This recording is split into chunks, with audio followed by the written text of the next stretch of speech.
Agent Johnny Sins is অনেক দিন পর ব্যাক। খবর পেলাম আমি নাকি পুষ্পা সবিন তেলের পাচার করব।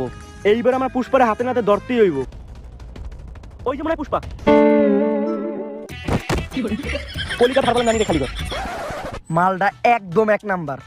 এইটা মঙ্গলম শ্রীনুর কাছে না, মর্গান ভাইয়ের কাছে বেচুম, তাইলে আরো ভালো দাম পাওয়া যাইব। ওই থাম, এই জায়গায় পুষ্পাকে?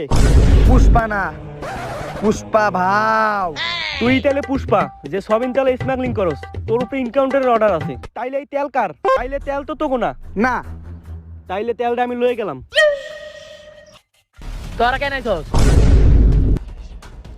আমার কাছে একটা এক নাম্বার মাল আছে। আই মর্গান ভাই একদম ক্লিয়ার মাল আছে। ডিল কনফার্ম করার আগে দে একবার চেক করে নেই।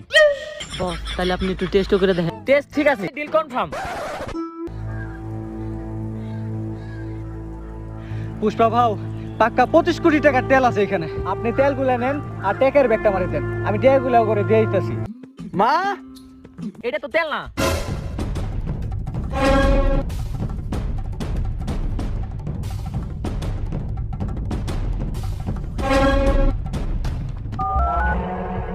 হ্যালো, এইটি কি? আর তেল কই? বস আপনিই তো কইছেন বাঙালির একটা স্বভাব আছে, আমাকে খেত দেখলে মুতে ধরে, তাই অমনি চালিয়ে দিছি। তাইলে টাকা? টাকা তো আমার কাছে আছে, আর আপনার লগে আমার টিয়ার সম্পর্ক। আলার পর তোরে খেতে বালাই ভিতর মেরে দিমু, তুই পাবলিকের সামনে মুখ দেখাইতে পারবি না। ওইটা চাইলে আপনি করতেই পারেন, যদি মর্গান ভাই লোক আপনার বাসে রাখে।